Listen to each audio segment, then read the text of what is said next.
Covid और Covid से जुड़े हुए विशेष मुद्दों पर आज इस चर्चा में भाग लेने का मुझे सौभाग्य प्राप्त हुआ है। लेकिन दुर्भाग्य की बात है कि इस महत्वपूर्ण चर्चा में शामिल होने के लिए सरकार से जो प्राथमिकता दिखानी चाहिए थी वो दिखाई दे नहीं रही। अभी कोरम के घंटी बजानी पड़ी, तब जाके सत्ता पक्ष के सांसद इस विशेष चर्चा में भाग लेने के लिए आए हैं। इससे साफ साफ जाहिर होता है कि सरकार आज इस विषय को लेकर कितनी गंभीर है। भारत के 130 करोड़ आबादी के लिए कोविड सिर्फ एक महामारी या सिर्फ एक आंकड़ा नहीं है, ये आज हमारे जीवन का एक हिस्सा बन चुका है। भारत के हर नागरिक ने किसी न किसी प्रकार से कोविड को अपने जीवन में महसूस किया है, अनुभव किया है। और जब मैं उन पीड़ित परिवारों के बारे में सोचता हूं तो मुझे अत्यंत दुख होता है जब मैं बच्चों के बारे में सोचता हूं। वे बच्चे जिन्होंने आज कोविड महामारी के कारण अपने माता या पिता को खोया है या दोनों को खोया है। National commission for protection of child rights कहती है कि लगभग ऐसे 3620 बच्चे हैं जो आज देश में अनाथ हैं। लगभग 26,000 बच्चे ऐसे हैं जिन्होंने किसी एक माता या पिता को खोया है। कोई शब्द नहीं है जो इन बच्चों के गम को मिटा सके। मैं बस ईश्वर से प्रार्थना करता हूं कि वे इन बच्चे की संरक्षण करें और आने वाले समय को सामना करने की ताकत प्रदान करें। हम सभी को चिंता होती है जब हम अखबार में पढ़ते हैं कि खुद की घरों में लॉकडाउन के दौरान महिलाओं और बच्चों का शोषण हुआ है। आज क्या सरकार के पास वो ब्यौरा है? क्या ministry of women and child के पास वो ब्यौरा है कि उनके हेल्पलाइन पर कितने बेबस बच्चों ने फोन किया, कितने बेबस महिलाओं ने फोन किया, किस प्रकार की सहायता उनको दी गई? क्योंकि ये तो सार्वजनिक मामला है। सभी कहते हैं, सभी विशेषज्ञ ये कहते हैं कि शोषण बढ़ा है लॉकडाउन के कारण। लेकिन आपकी सरकार से आज हम मांग करते हैं कि आप स्पष्टीकरण दें कि कितने ऐसे परिवारों के आप पहुंच पाए हैं। आज लोग भूख और कुपोषण से तड़प रहे हैं। और ये मैं नहीं कह रहा, ये ग्लोबल हंगर इंडेक्स 2021 कहता है, जो दर्शाता है कि जहां भारत 116 देशों के तालिका में आज 106 नंबर पर 101 नंबर के स्थान पर है। आपके ही नेशनल फैमिली हेल्थ सर्वे, उसमें यह दर्शाया गया है कि आज बच्चों के बीच में अनीमिया बढ़ा है। आज एक्सट्रीम वेस्टिंग जो एक कुपोषण का एक फैक्टर है वो आज बढ़ा है। तो मुझे बहुत आश्चर्य हुआ कि जब सत्ता पक्ष के आदरणीय सदस्यगण ने कहा कि भूख नहीं है, कुपोषण नहीं है, लेकिन आपके ही सरकारी तथ्य इसके विपरीत है। मैं आज चाहूंगा कि आज ministry of health and women and child इसमें बताएं कि कुपोषण की वास्तविक स्थिति क्या है, अनीमिया की वास्तविक स्थिति क्या है। और शायद समाज के ऐसे भी कुछ वर्ग हैं जिनको हमने पूरी तरीके से नजरअंदाज कर दिया है।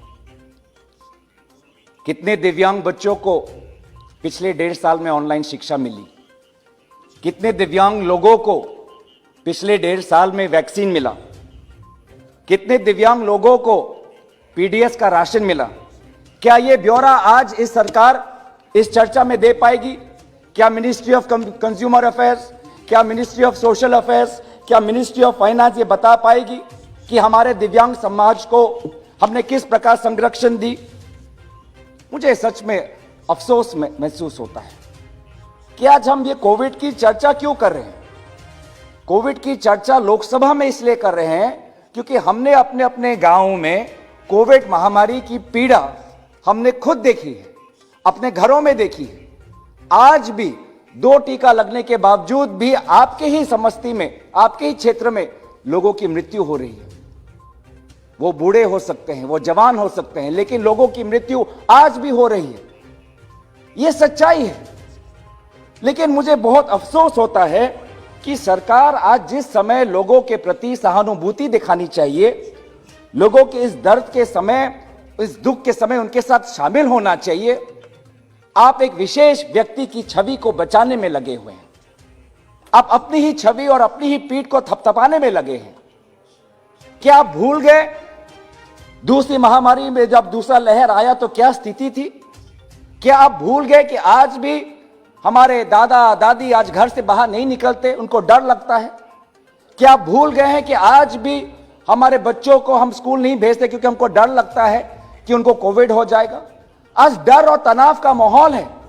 लेकिन आप जिस प्रकार से छाती फैलाकर हंस हंस के प्रधानमंत्री मोदी जी का जय जय गान कर रहे हैं, यह गलत है। इस रास्ते पे मत जाइए, क्योंकि जब प्रजा आपसे सुनेगी, जब प्रजा आपसे सुनेगी तो प्रजा को लगेगा, लोगों को लगेगा कि हां कोविड चला गया। फिर प्रजा को लगेगा कि क्यों हमको कोविड का दूसरा टीका लगाए। मोदी जी ने कहा, सत्ता पक्ष ने कहा कि कोविड पे जीत हमने हासिल कर ली, तो क्यों हम मास्क पहने, तो क्यों हम दूसरा टीका लगाएं? तो लोगों के बीच में ये गलत आप मैसेज दे रहे हैं कि आज कोविड के लेके सतर्क मत हो। दुनिया ये गवाह है, इजराइल और अमेरिका में जहां पे 80% लोगों को 2 डोज मिल चुका है, वहां पर भी तीसरी लहर का संकट है। आज ओमाइक्रॉन वहीं से आ रहा है। लेकिन आज आप भारत के आवाम को क्या संदेश दे रहे हैं? कोई डरने की बात नहीं, कोई कोविड से डरने की बात नहीं, आप आइए, आप निर्वाचन में आइए, आप ऐसे करिए। आप भारत को सतर्क करने के लिए कहिए। प्रधानमंत्री जी ने कहा है, लेकिन आपके सत्ता पक्ष के जो सदस्य, उनके भाषण में मैंने चेतावनी की, मैंने बातें नहीं सुनी। तो मैं आपसे ही आदर करता हूं कि प्रधानमंत्री मोदी जी ने जिस प्रकार से सतर्कता के लिए सबको आह्वान किया है, आप भी अपने भाषण में वो सतर्कता आप लोगों से गुजारिश करिए। आज मुझे याद आता है कि 2021 के प्रारंभ में, जनवरी में डावोस में जाकर प्रधानमंत्री जी ने कहा कि भारत ने कोविड पर विजय हासिल कर ली। क्या डावोस में वर्चुअल समिट में जब हुआ था तब उन्होंने कहा था? क्या आप भूल गए? जनवरी 2021 में आप, हमारे प्रधानमंत्री ने दुनिया के सामने बोल दिया कि भारत ने विजय हासिल की, और उसके बाद क्या नतीजा हुआ, क्या वास्तविकता है, हम सबको पता है। आप लोगों को क्रोनोलॉजी शब्द से बहुत लगाव है, तो क्रोनोलॉजी थोड़ा मैं भी आपको याद दिलाना चाहता हूं। 2020 के फरवरी माह में 12 तारीख को हमारे नेता राहुल गांधी जी ने कहा था कि कोविड को लेकर सरकार सतर्क रहे।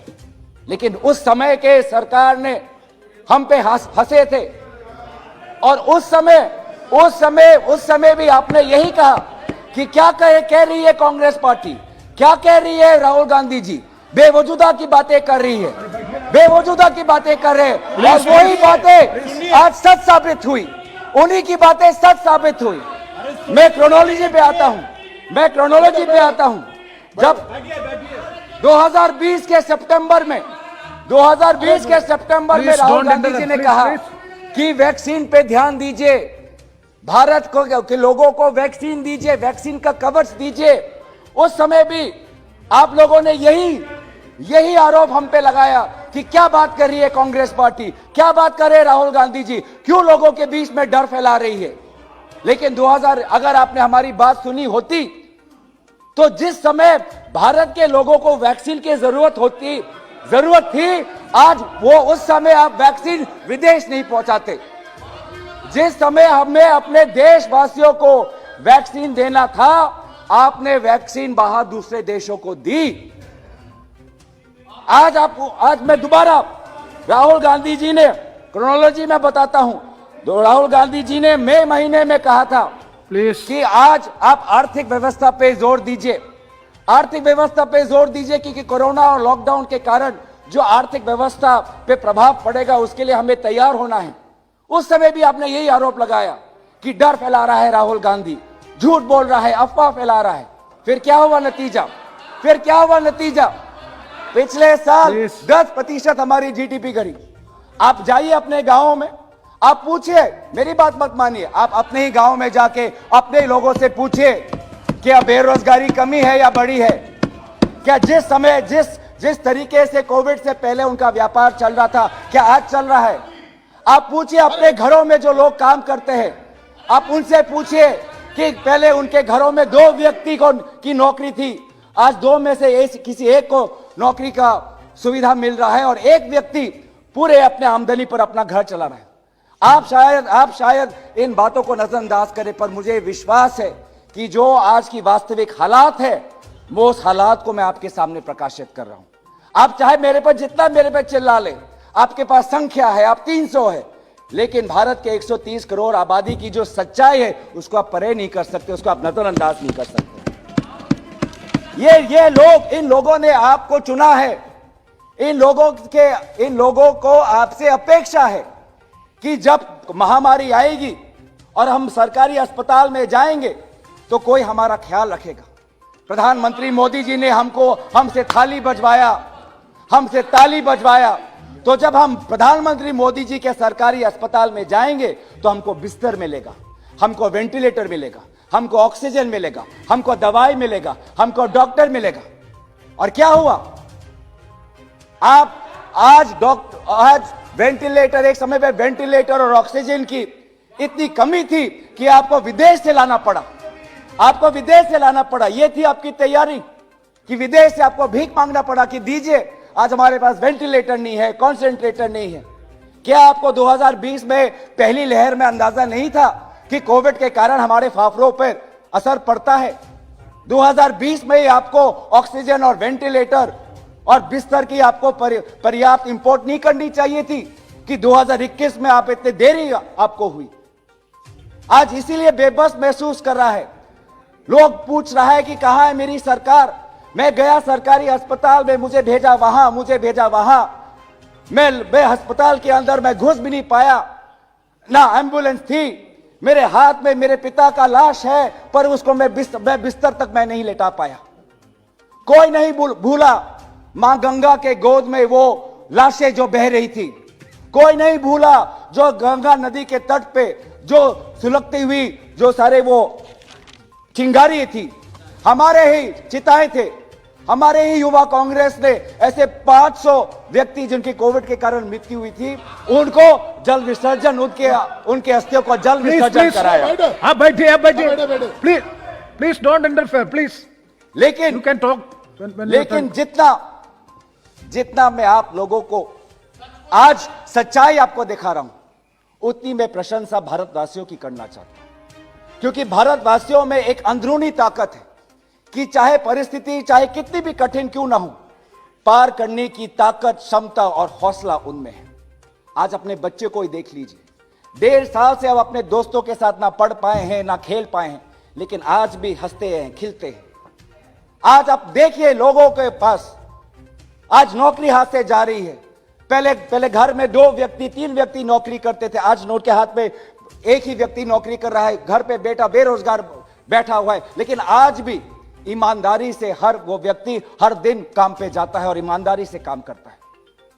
और इस समय पर सरकार इतनी क्रूर हो सकती है, मैंने कभी नहीं समझा कि जहां पे बेरोजगारी, जहां पे कोविड की महामारी, आपने क्या थोपा?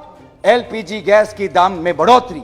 आपने क्या थोपा? पेट्रोल और डीजल के दाम में बढ़ोतरी। आपने क्या थोपा? केरोसिन के दाम में बढ़ोतरी। क्या यह समय था? क्या यह समय था कि आप गरीब से आप पैसा ले? क्या यह समय था कि आप गरीब से आप पैसा लेकर और फिर यह तर्क दे कि हमने वैक्सीन दिया? अरे अगर आपके पास पैसों की इतनी अभाव थी तो बड़े बड़े कंपनी के मालिक से लो, जिनको आपने कॉर्पोरेट टैक्स में कितने प्रतिशत उनको माफ कर दिया। अगर सरकार के पास पैसे नहीं थे तो वह बड़े बड़े अरबपतियों से लेते, जिसका कर्जा आपने पब्लिक सेक्टर बैंक में आपने माफ किया। लेकिन पैसा आपने किससे लिया? पैसा लिया अपने किसान से, श्रमिक से, बेरोजगार और परिवारों से। पेट्रोल और डीजल के पैसे में आपने बढ़ोतरी कर आपने अपनी जो कोविड की वैक्सीन है वो ये तर्क दिया कि हमने कोविड की वैक्सीन खरीदी। आज ये है स्थिति, आज सचमुच मुझे आश्चर्य होता है कि आज वेंटिलेटर को लेकर आज काला बाजार चल रहा है। वेंटिलेटर को लेके आज पीएम केयर्स को फंड को वेंटिलेटर्स को लेकर हमारे शिवसेना के आदरणीय सदस्य ने कहा ही है। गुजरात में हमने देखा है कि वेंटिलेटर्स को लेकर कैसे लोगों के बीच में आज एक तनाव है, एक शंका है। क्या करेंगे आप? क्या करेंगे आप उन लोगों पर? क्या कानूनी व्यवस्था लेंगे उन लोगों पर जिन्होंने वेंटिलेटर्स को लेकर, दवाई को लेकर उन्होंने घोटाला किया है? कहां है आपकी निष्ठुर, आपकी व्यवहार? मैं मांग करता हूं, आप बताइए। आज आप बताइए कि आप गरीब से आप पैसा लेते हैं, लेकिन सेंट्रल विस्तार में आपके पास पैसे खर्च करने के लिए पैसे हैं, उसके लिए पैसे हैं, लेकिन गरीब को जो आज आर्थिक मदद मांग रहा है आपसे, गरीब आपसे कह रहा है कि सरकार मेरी बात सुनो, आज मेरे घर में बेरोजगारी बढ़ी है, मेरे पिता जो नौकरी करते थे आज उनकी वो चले गए, वो गुजर गए हैं, मेरा बेटा जो नौकरी करता है वो गुजर गया है, आपने मेरे पे पेट्रोल और एलपीजी गैस के दाम बढ़ा दिए हैं, मैं तब भी झेल रहा हूं, जूझ रहा हूं, जी रहा हूं, संभाल रहा हूं अपने घर को, अपने जिंदगी को, लेकिन थोड़ी तो मदद करो, थोड़ी तो मदद करो। लाखों के रुपए मैंने खर्च किए अस्पताल के बिल में, पैसे नहीं है चिता में आग लगाने के लिए, थोड़ी तो मदद करो। यही तो मांग हमारे दल के नेता राहुल गांधी जी कह रहे हैं कि जिन परिवारों में कोविड के कारण किसी की मृत्यु हुई, क्या सरकार उनके पास देने के लिए क्या 4 लाख भी नहीं है आपके पास? क्या 4 लाख भी आप दे नहीं सकते? और यह घोषणा किसकी थी? यह घोषणा आपकी थी। आपने ही पहले कहा था कि नेशनल डिजास्टर मैनेजमेंट एक्ट के तहत हम लोगों को आर्थिक हम मदद करेंगे, और 4 लाख का आंकड़ा आपने ही लाया, और फिर आपने देखा कि क्यों कि ये किसी तरीके से आपके जो आर्थिक आपके जो कैलकुलेशन है उसमें नहीं फिट होते, तो आपने उसको घटाकर 50,000 कर दिया। अरे आपके पास पैसे की इतनी कमी है तो कॉर्पोरेट पे टैक्स बढ़ाइए, गरीब पे क्यों टैक्स लगा रहे हैं आप? पेट्रोल का टैक्स, डीजल का टैक्स, जीएसटी का टैक्स, यही मांग है। क्या ये मांग जायज नहीं? क्या ये मांग जायज नहीं कि बेरोजगारी और मूल्य वृद्धि, इन्फ्लेशन के दौरान, कोविड के महामारी के दौरान चिकित्सा जिसमें नहीं मिल रही, आज लोग आपके हाथ फैलाकर, झोला फैलाकर आपसे मदद मांग रहे हैं, और इन्हीं लोगों को नेतृत्व और इन्हीं लोगों के मांग आज राहुल गांधी जी आपके समक्ष रख रहे हैं। क्या गलत किया हमने? क्या इस पे भी हम पे आरोप लगाएंगे आप? क्या इस पे भी हमने कुछ गलत किया है? आज सरकार हमें स्पष्ट रूप से बताए कि वास्तविक सच्चाई क्या है। डरिए मत, लेकिन यह तो बताए कि कोविड के कारण आज कितने लोगों की मृत्यु हुई है, क्योंकि अस्पताल में दिखाया जाता है कि कोविड के कारण मृत्यु हुई है, डेथ सर्टिफिकेट में लिखा होता है, और लेकिन जब वहां पे शमशान में जाते हैं तब तो बदल दिया जाता है। आज आपके ही नेशनल फैमिली हेल्थ सर्वे के पोर्टल, और मंत्री महोदय यहां पे है, आपके ही नेशनल फैमिली हेल्थ पोर्टल में HMIS का जो सिस्टम है उसमें 2021 के महीने में, 2021 के मई महीने का आप निकाल लीजिए आंकड़ा, और 2021 के मई महीने में जो लोगों की मृत्यु की तादाद की जो संख्या आपके पोर्टल पे है, वो पिछले साल के मई महीने से 3 लाख ज्यादा है।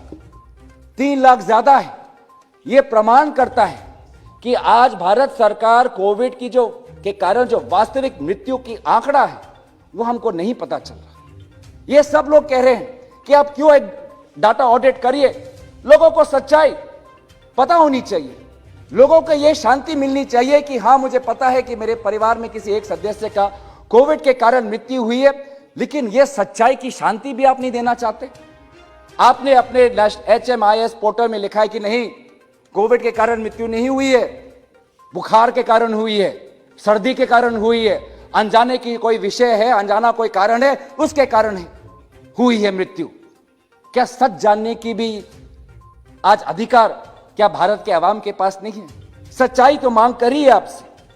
आप बताएं आज मैं ये नहीं बोलता कि ये सिर्फ केंद्र सरकार में, हर राज्य सरकार को करना है। इसमें केंद्र सरकार, राज्य सरकारों को मिल बैठकर काम करना है। आपकी तरफ से गाइडलाइंस आनी चाहिए, और शायद आपने गाइडलाइंस दिए भी हैं कि डेथ को किस प्रकार से हमको रिकॉर्ड करना है, पर उस गाइडलाइंस में इंप्लीमेंटेशन क्या हुआ है?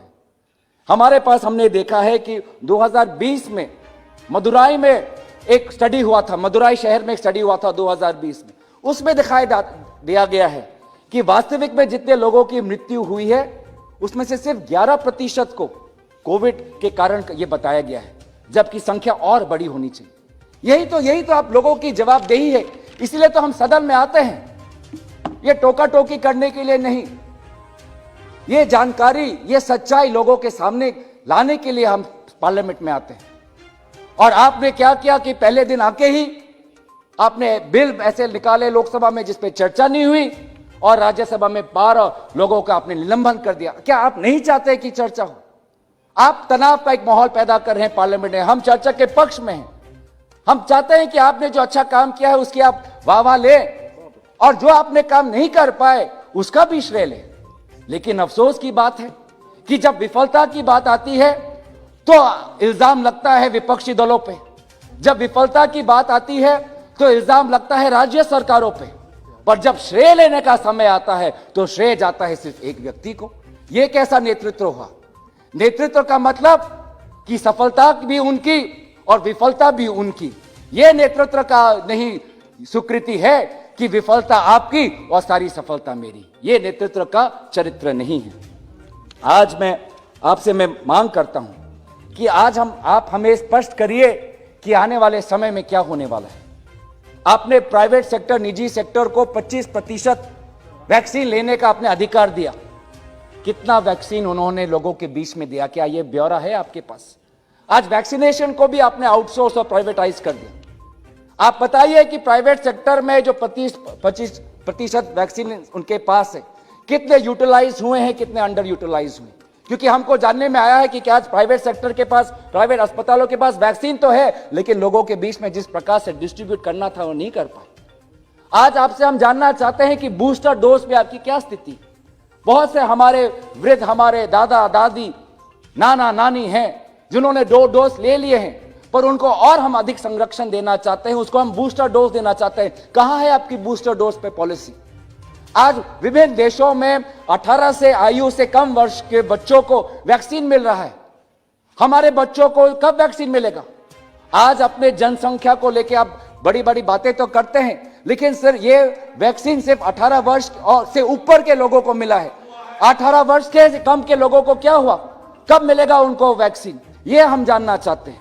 हम जानना चाहते हैं कि आप कोविशील्ड के बीच में जो ये 3 महीने का गैप है, इसको आप क्यों नहीं कम करते? जब थर्ड वेव आ सकता है, जब नया वेरिएंट आ सकता है, आज ओमाइक्रॉन है, कल कोई और होगा, तो क्यों आप लोगों को डबल डोज के लिए जल्द से जल्द को डबल डोज मिले, उनके जो बीच में कोविशील्ड की जो वैक्सीनेशन गैप है उसको क्यों नहीं कम करते? क्योंकि दूसरे देश में तो 2 महीने का है, लेकिन भारत में 3 महीने का, जिससे कि क्या होता है कि जो वैक्सीन की सुरक्षा कवच लोगों को मिलनी चाहिए उनको जल्द से जल्द नहीं मिलती। और वैक्सीन को लेके मैं अच्छा लगता है, मुझे भी अच्छा लगता है कि जब मैं कोविन का पोर्टल देखता हूं कि आज 17 तारीख, आज 17 सितंबर को प्रधानमंत्री जी के जन्मदिन पर 2.5 करोड़ लोगों को टीकाकरण लगता है। मुझे भी अच्छा लगता है कि चाहे जितने और लोगों को टीकाकरण मिले उससे वो और सुरक्षित होंगे, तो इससे हम भी सुरक्षित महसूस करते हैं। लेकिन हम क्या देखते हैं कि 17 तारीख को तो आपने 2.5 करोड़ टीका लगा दिया, लेकिन उससे एक दिन पहले सिर्फ आपने 1.63 करोड़, उससे 2 दिन पहले सिर्फ 96,000। ये मैं बता रहा हूं, ये असम का, कि आप ये असम का बता रहा हूं मंत्री महोदय, कि ये आपने 2.5 करोड़ आपने लगाए 17 सितंबर को। ये 2.5 करोड़ आंकड़े पे आप कैसे पहुंचे, उसका उदाहरण मैं असम को देना चाहता हूं। असम को भी 17 सितंबर को 7.9 लाख वैक्सीन दिए गए थे प्रधानमंत्री जी के जन्म तिथि पर। 7.9 lakhs on 17th September. But one day before that, it was 1.63 lakhs. 2 days before that, it was 96,000 only. And 4 days before that, it was 2 lakhs. So, leading up to the Prime Minister's birthday, vaccine level is at this. 2 days before Pradhan Mantri's birthday, vaccine level drops. And then on the day of Pradhan Mantri's birthday, it jumps. And on the day after, it falls. How is that possible? How is that possible? It should continue. It should continue at that same level. आप देखिए, आप मुझे 18, 19, 20, 21 सितंबर का आप मुझे ब्यौरा दीजिए, आप मुझे अक्टूबर महीने का ब्यौरा दीजिए और मेरे नवंबर का ब्यौरा दीजिए कि अगर आपने एक प्रकार का ऐसा एक जन जागरण आपने पैदा कर दिया कि एक दिन में 2.5 करोड़ लोगों को आपने वैक्सीन दी, बधाई उस बात को, लेकिन वो 2.5 करोड़ आपने अगले हफ्ते, अगले 2 महीने तक क्यों नहीं रख पाए? क्यों दोबारा बार बार कभी 30,000 कभी 50,000? मैं आसाम की बात कर रहा हूं, ऐसे ऐसे बात हो रही है, ये अप एंड डाउन क्यों हो रहा है? तो इसीलिए हम चाहते हैं कि ये जो काम आप कर रहे हैं इसको आप सादगी से करिए, इसको आप ईमानदारी से करिए। हम कोविड योद्धा के हिसाब से सबको नमन करते हैं, सबके प्रति हम आभार व्यक्त करते हैं, उन डॉक्टरों के प्रति, उन नर्स के प्रति और विशेष रूप से उन आशा कर्मी के प्रति। वो आशा कर्मी आज उनके पास घर का पैसा नहीं है, लेकिन वो साइकिल चला के खुद या चल चल के घर घर में जाके आज वो वैक्सीन की टीका लगा रही है। गौरव जी, वैक्सीन का टीका